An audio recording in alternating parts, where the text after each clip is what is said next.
Apakah yang diberitakan oleh orang kudus gereja awal apabila mereka menginjil?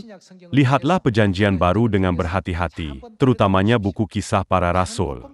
Kemana sahaja mereka pergi, mereka memberitakan Yesus ialah Kristus dengan tekun. Adakah orang akan mempercayai Yesus jika mereka tidak memberitakannya? Sama sekali tidak. Pada masa itu, secara umum mereka percaya bahwa tiada Tuhan lain selain daripada Tuhan Yehova. Jadi, mustahil bagi mereka untuk menerima kepercayaan bahwa Yesus, anak Yusuf, tukang kayu di Nazaret ialah Tuhan. Namun, Alkitab dan para nabi membuktikan bahwa Dia ialah Tuhan Yehova yang mereka sembah, dan Tuhan datang ke bumi ini dalam badan. Alkitab juga membuktikan bahwa pada akhir zaman Roh Kudus, Dia mengurniakan keselamatan kepada manusia dengan Paskah Perjanjian Baru di Korea Negara Timur. Kita harus menjelaskan dan memberitahu orang tentang fakta ini. Betapa bersungguh-sungguhnya Rasul Paulus dan Petrus serta banyak nabi gereja awal menantikan dan menjangkakan kedatangan kerajaan Kristus tanpa meninggalkan iman mereka.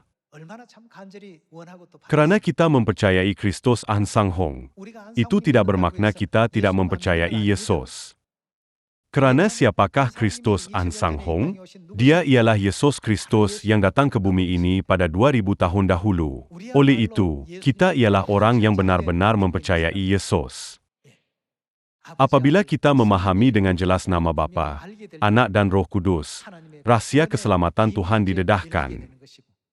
Yesus berkata dalam buku Yohanes bab 7, "Inilah hidup yang kekal itu, yaitu bahwa mereka mengenal Engkau, satu-satunya Tuhan yang benar, dan mengenal Yesus Kristus."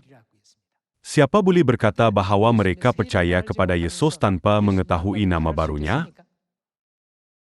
Hanya apabila kita mengetahui nama barunya, kita dapat menerima pengampunan semua dosa dan pelanggaran kita melalui baptisan yang dijanjikan oleh Tuhan dan dapat mengambil langkah pertama terhadap Tuhan.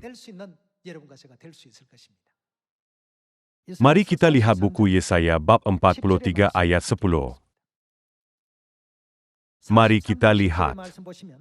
Kamu inilah saksi siapa? Saksi-saksiku, demikianlah firman Tuhan, dan hambaku yang telah kupilih. Siapakah aku di sini? Tuhan Yehova berkata, "Kamu inilah saksi-saksiku dan hambaku yang telah kupilih." Jadi, semua orang yang mempercayai Tuhan pada zaman Bapa harus menjadi saksi Yehova.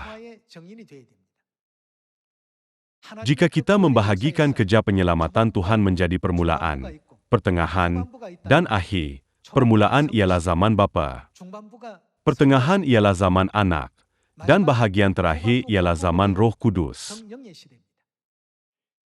Mari kita lihat buku Kisah Para Rasul bab 1 ayat 6. Maka bertanyalah mereka yang berkumpul di situ, "Tuhan, maukah Engkau pada masa ini memulihkan kerajaan bagi Israel?" Jawabnya, "Engkau tidak perlu mengetahui masa dan waktu yang ditetapkan Bapa sendiri menurut kuasanya. Tetapi kamu akan menerima kuasa kalau Roh Kudus turun ke atas kamu, dan kamu akan menjadi saksi siapa? Saksiku di Yerusalem dan di seluruh Yudea dan Samaria dan sampai ke ujung bumi."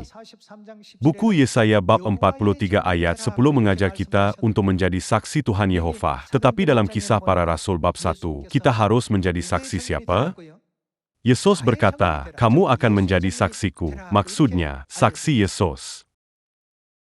Jika tiada perbezaan antara zaman, Alkitab kelihatan penuh dengan percanggahan. Oleh itu, kita harus memahami dengan jelas bahwa ada 3 zaman. Zaman Bapa, zaman Anak dan zaman Roh Kudus. Kemudian, kita dapat pastikan fakta bahwa Alkitab tidak bercanggah sama sekali. Tetapi Tuhan telah menghubungkan semuanya dengan baik.